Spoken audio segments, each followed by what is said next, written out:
조국 김재원의 목을 치십시오. 응?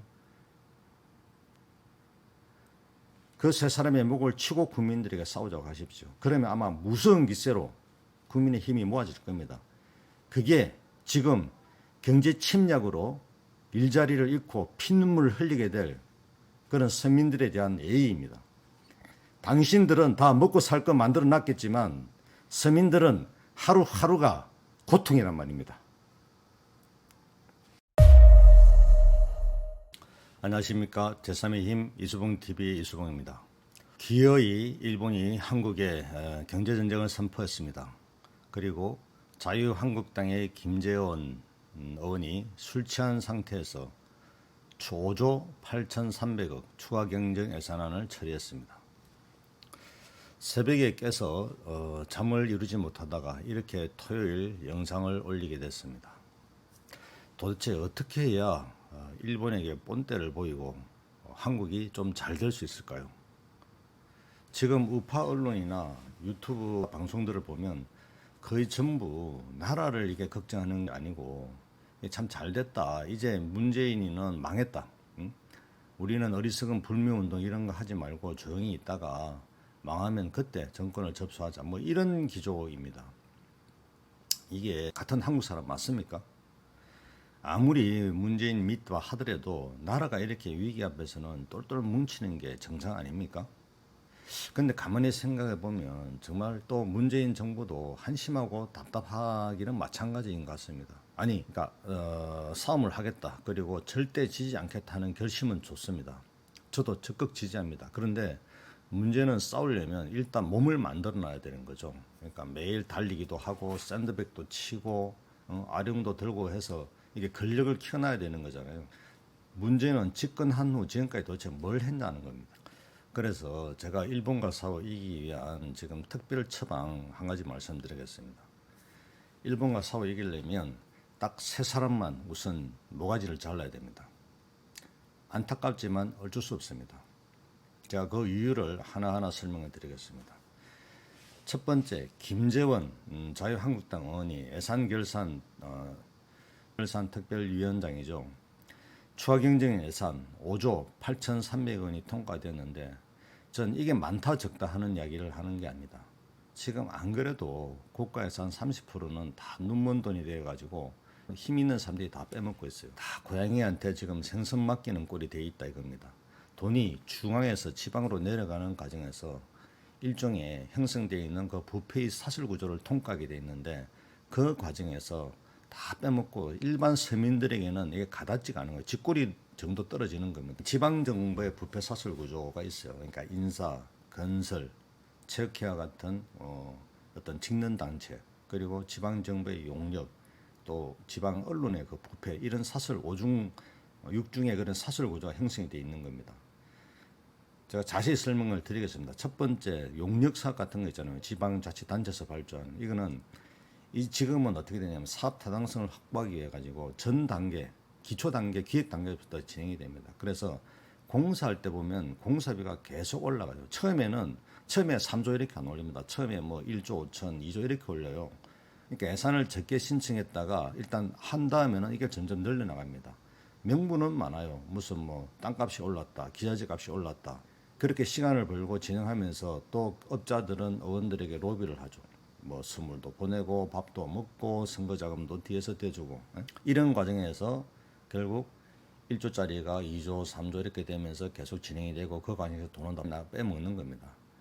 얼마 전에 일루신문에 경상남도 기초자치단체들에서 LED 광급 자재를 앞다투어 구매해온 그런 배경에 대해서 이제 의혹이 일고 있다 이런 기사가 났죠. 그러니까 특정 업체가 설계 당시에 교육 제안을 통해 발주를 이렇게 싹쓸이 한 정황이 드러났습니다. 그러니까 이 LED라고 하는 게 이게 조달청을 통해 이루어집니다. 형식상으로는. 그래서 아무런 문제가 없이 보이죠. 하지만 LED 관련 제품이라고 하는 게 설계 단계에서부터 특정 회사의 제품을 쓸 수밖에 없게끔 이렇게 설계를 합니다. 그러면 어차피 그 회사 물건 아니면은 그 규격이 안 맞기 때문에 안 돼요. 그러니까 눈 가리고 아웅하는 겁니다. 조달청을 통한다고 하는 거는. 그러니까 공무원과 업자가 짜면 이런 일은 얼마든지 가능하고 그 짜는 과정에서 그 뒷돈들은 또 다 이렇게 빠져나가는 거죠. 이런 돈이 어마어마한 거고요. 이게 경남에서만 그런 게 아니고 이 신문에 나온 것만 파주, 여주 뭐 이런 데 있고 다른 전국의 지방자치단체들 거의 아마 비슷한 실정입니다. 이런 것뿐만 있는 게 아니에요. 주공 아파트 지을 때 다 조형물 설치하잖아요. 그게 또 비자금 창구입니다. 예를 들자면 1억 이렇게 하는데 그게 가격 후려치는 작업이 들어갑니다. 그럼 밑에서 제작하는 사람 또 후려치고 그러니까 현장 소장은 이런 걸 통해서 이제 비자금을 만들어주는 이런 역할을 하는 거죠. 그런데 보면은 이 조형 건물이 맨 앞에 이렇게 빌딩 잘 보이는 데 있는 게 아니에요. 외진 곳에 이렇게 숨겨져 있습니다. 그만큼 그러니까 이제 후진 거죠, 말하자면. 그러니까 이제 이런 사업들은 대개 승무원했던 사람들에게 이제 넘어가는 겁니다. 이런 일들이. 이게 이제 두 번째로 보면 이제 이렇게 지역 자체 장체장들이 아예 의혹의 중심에 있는 경우가 많아요.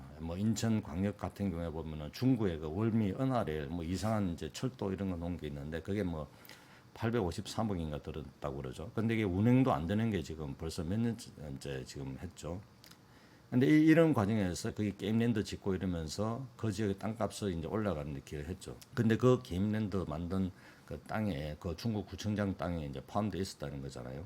그러니까 지역 SOC 사업을 하는 걸 보면 거기에 항상 보면 지역 기득권층들의 그 땅이 이제 포함되어 있어요. 그러면 국가 예산으로 그 지역 땅에 이제 가치가 올라가는 거잖아요. 근데 국가 예산 세울 때 반드시 이런 강력한 로비가 들어가는 그런 데서 들어가는 겁니다. 일반 국민들의 이 로비가 하는 건 아니잖아요. 그러니까 이걸 어떻게 증명하고 감시를 합니까? 정치권과 유지가 결탁해 버렸는데. 예? 그래서 국가 예산의 SOC 사업들이 전부 이런 것에 초기 단계부터 이렇게 기획이 되어서 예산이 올라오는 거예요, 이게. 예? 이런 게 쪽지 예산이거든요. 자, 그걸 막으라고 하는 게 이제 지역 언론들이잖아요. 그런데 예를 들어서 광주 전남만 해도 일진만 해도 50명, 다 합치면 100명이 넘습니다. 광주 전남에 신문사가 몇 개인지 아십니까? 15개입니다. 이 언론사들이 다 신문 팔아서 삽니까? 그게 아니죠. 전부 지방자치단체 광고, 기업단체 광고로 먹고 사는 거죠. 특히 지방 언론사의 경우에 대개 건설회사나 기업주가 사적인 경우가 굉장히 많습니다. 지역 일간 신문사 88개사 중에 30개사 소유주 현황 보니까 절반 이상이 건설운수 서비스 지역 독자 기업들입니다. 이 언론사들은 끊임없이 지방정부에 로비를 합니다. 그러면 이게 입찰이 언제 나오는지, 어떤 건이 있는지, 수익이익은 언제 어떤 좋은 건이 나오는지, 턴키로 가는 건 없는지, 전부 안테나 세우고 또 지방 공무원하고 밤에 술 먹고 하면서 이런 정보들을 다 이렇게 하고 있다가 이제 말하자면 건이 터지면 이렇게 로비가 들어가는 거죠. 심지어는 해당 공무원 나올 때 바로 이런 이 언론사들하고 아예 그냥 인사를 하는 경우죠. 이런 게 회전문 인사죠.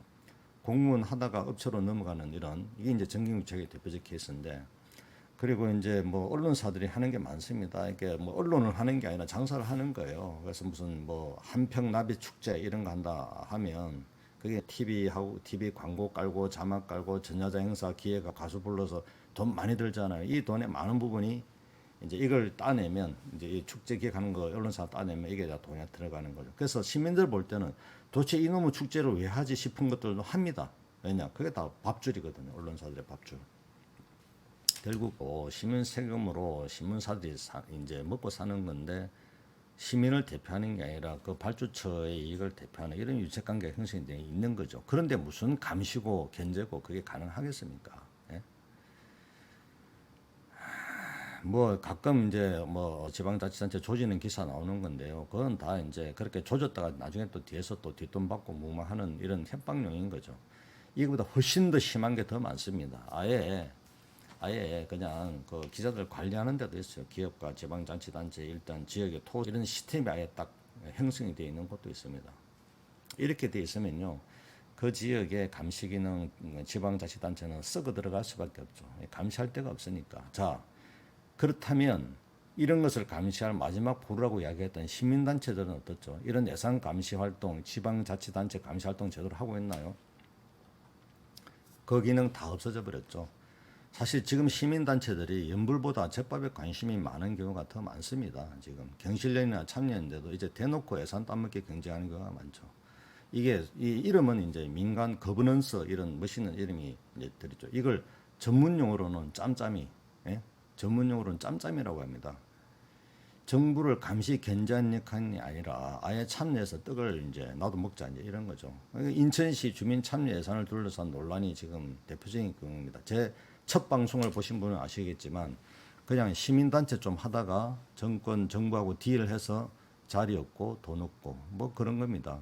이게 이제 시민운동은 시민단체들이 원래 그 취지와는 많이 멀어졌습니다. 아니 그러니까 제가 뭐 시민단체가 무슨 뭐 이슬만 먹고 살아라 이런 이야기를 하는 게 아닙니다. 근데 문제는 이 단체들이 점점 간변단체화 되기 시작하면서 특히 지역에 내려가면 이게 이제 인맥이나 이런 게 다 얽혀있지 않습니까? 그래서 낮에는 감시하지만 밤에는 서로 형님하고 이렇게 되는 게 지역 사회거든요.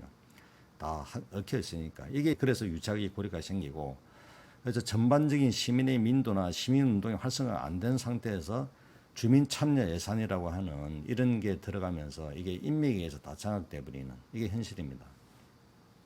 너무 빨리 주민 참여 예산이라는 게 지금 만들어졌고 그런 과정에서 이게 지금 변질되고 있는 겁니다.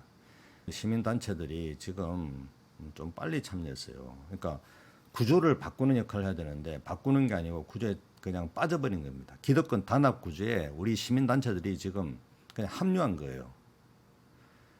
그러면 뭐 소위 무슨 뭐 교수 전문가들은 어떻습니까? 이 사람들은 더 교묘하게 지금 돈을 빼먹죠.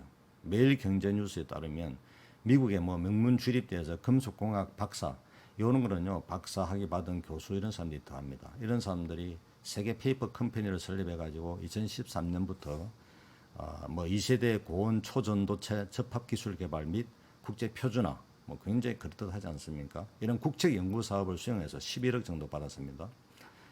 그 자료 보니까 전부 다 중복 과제 함량 미달인 거예요. 그러니까 이런 식으로 국가 R&D 보조금 이건 수백억이 또 이런 식으로 줄줄 새는 겁니다. 주로 해외 명문 대학에서 공학 박사학위를 받은 인재들이 범행을 주도를 합니다. 중복 과제 신청, 허위 거래 조작은 물론 보조금 멘토로 활용하면서 거래업체 허위 보조금 신청을 부추기는 이 막장 행위 이런 것까지.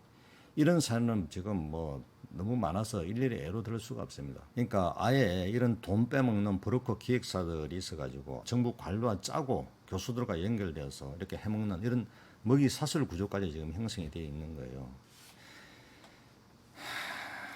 자, 이렇게 국가 예산이 그 머리 좋은 관료들과 또 그 배웠다는 그 전문가 엘리트들이 다 빼먹고 또 그 밑에 내려가면 지방 관료와 지역 토들이 다 해먹고 그나마 조금 남은 거는 지역 언론, 그 다음에 시민단체들이 또 다 빼먹고 이러면 어떻게 그 돈이 지역 주민에게 전달이 되냐 말입니다. 이게 마스크 그죠?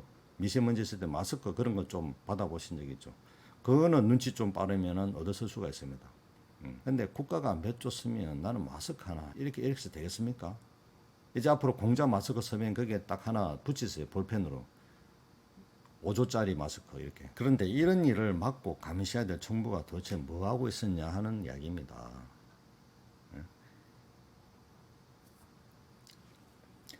임진왜란에서 왜 일반 국민들이 다 맞서서 일본 침략을 막아내지 못했을까요? 그거는 바로 양반들의 그런 가렴주구의 행위 때문에 지쳐서 그런 거거든요. 정부가 국민들에게 가해지는 이런 가렴주구적인 행위들을 막아내는 게 아니라 지금 자기 배만 부르고 있다가 이제 사건이 터지니까 사회로 민족 감정을 조장하지만 하나의 단일한 힘을 만들어내기 위한 이런 진정성이 없어 보이잖아요. 이러면서 무슨 단일 민족 감정을 가지고 총선에 이용한다는 그런 양정철 그 민주연구원 원장이 뭐 참여해서 하는 그 연구원 보고서가 이제 크게 그런 문제가 있는 겁니다.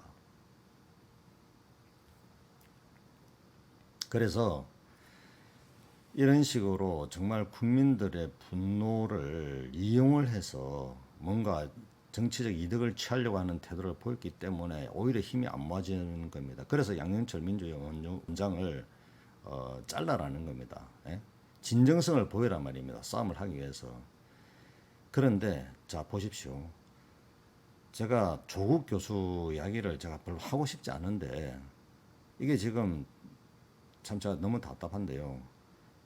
말이 이런 말을 하면 이런 말이 이게 그러니까 자기가 일반 교수로 있을 때는 뭐 폴리패스라고 뭐 비난을 많이 했죠. 근데 막상 이제 자기가 정치를 하니까 서울대 교수직을 그대로 갖고 있겠다고 그래요.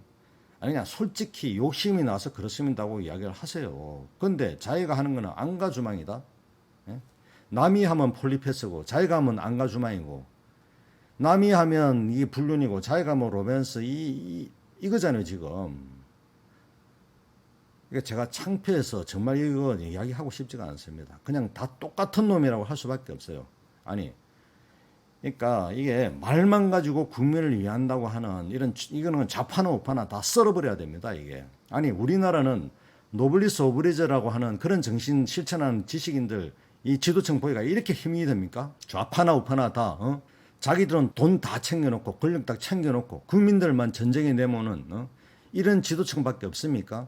이러니 국력이 모아지겠어요? 이렇게 안에서 썩어 있는데 싸움이 제대로 되겠냐 말입니다. 이게 이러니까 국민들은 아이고 모르겠다 전쟁이나 터져라 그냥 내일 죽거나 모레 죽거나 이렇게 되는 겁니다. 이런 게 기초 체력이 안 된다는 이야기입니다. 이게 제가 그래서 일본과의 전쟁에서 승리하기 위해서 제가 민주당 그리고 자유한국당에 제가 충원을 제가 드리는 겁니다. 적벽 대전을 앞두고 최중이나 최화의 목을 쳤듯이 양정철, 조국, 김재원의 목을 치십시오. 그 국민들의 그 피 같은 애산을 감시하고 견제하고 해야 될 사람이 술을 먹고 뭐 그렇게 뭐 합니까 이게? 정신이 있는 겁니까? 그 세 사람의 목을 치고 국민들에게 싸우자고 하십시오. 그러면 아마 무서운 기세로 국민의 힘이 모아질 겁니다. 그게 지금 경제 침략으로 일자리를 잃고 피눈물을 흘리게 될 그런 서민들에 대한 예의입니다. 당신들은 다 먹고 살 거 만들어 놨겠지만 서민들은 하루하루가 고통이란 말입니다.